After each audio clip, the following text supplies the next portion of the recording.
719, still a slowdown southbound Cap City Freeway all the way back to Fulton Avenue because of a crash at Expo Boulevard, and going the other way, out of the downtown, northbound Cap City Freeway.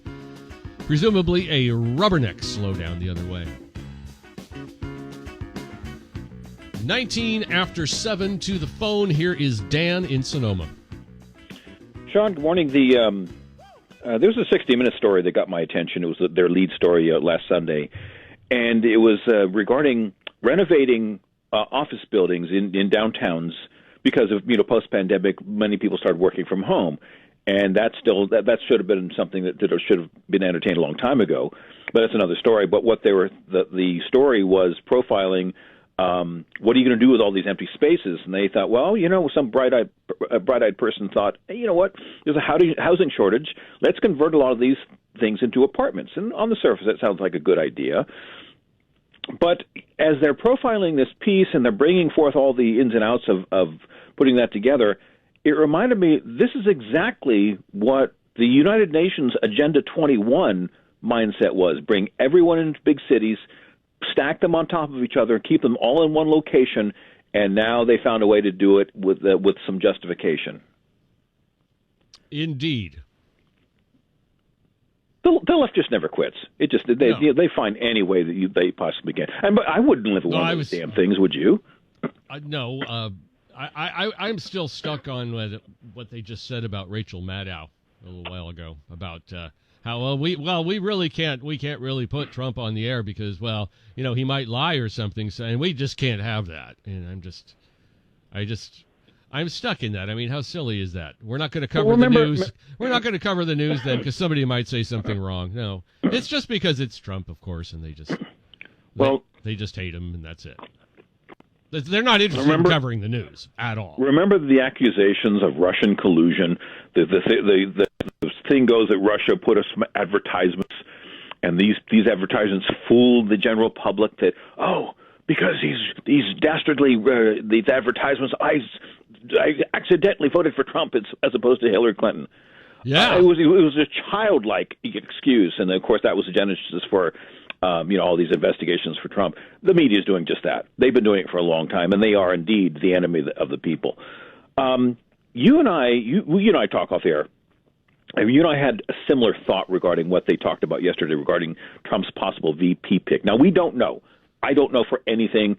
I don't know who it is, but I have a thought about who it could be.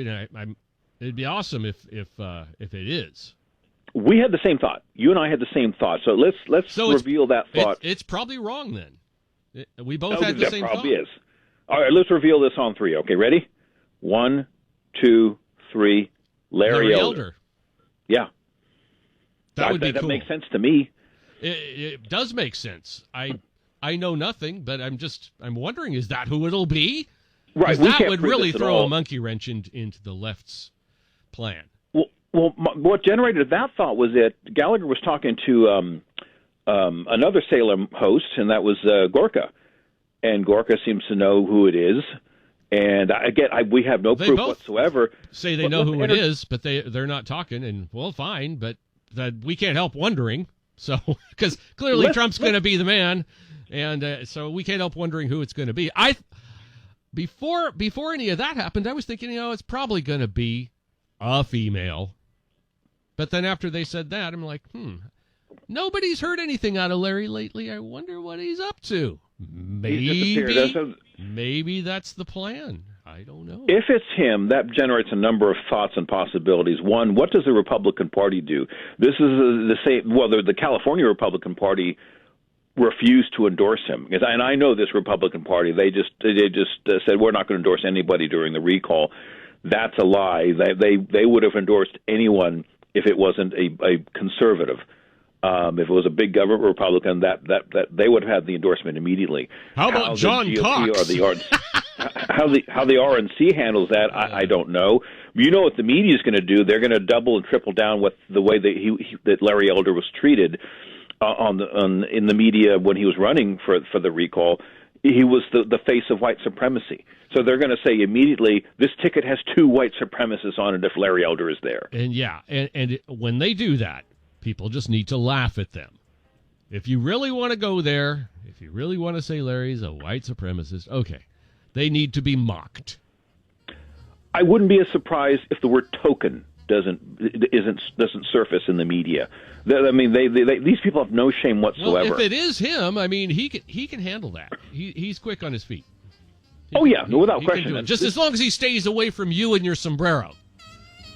Well, I'll tell the story. Well, I got a minute right now. No. It feels we don't have time. I'll do it tomorrow. How I almost knocked down Larry Elder's girlfriend at a gathering. I put way too much thought into it, and I'll have to wait for that story tomorrow. But maybe it's a good thing I didn't. Well, anyway, we'll get into it now. I would have been known as the biggest idiot in Sonoma, which I kind of am anyway. Instead of just a fine American. But a bad Mexican. Thank you, Dan. All right. To you later. Talk to you tomorrow, bud. Take care. 7:25.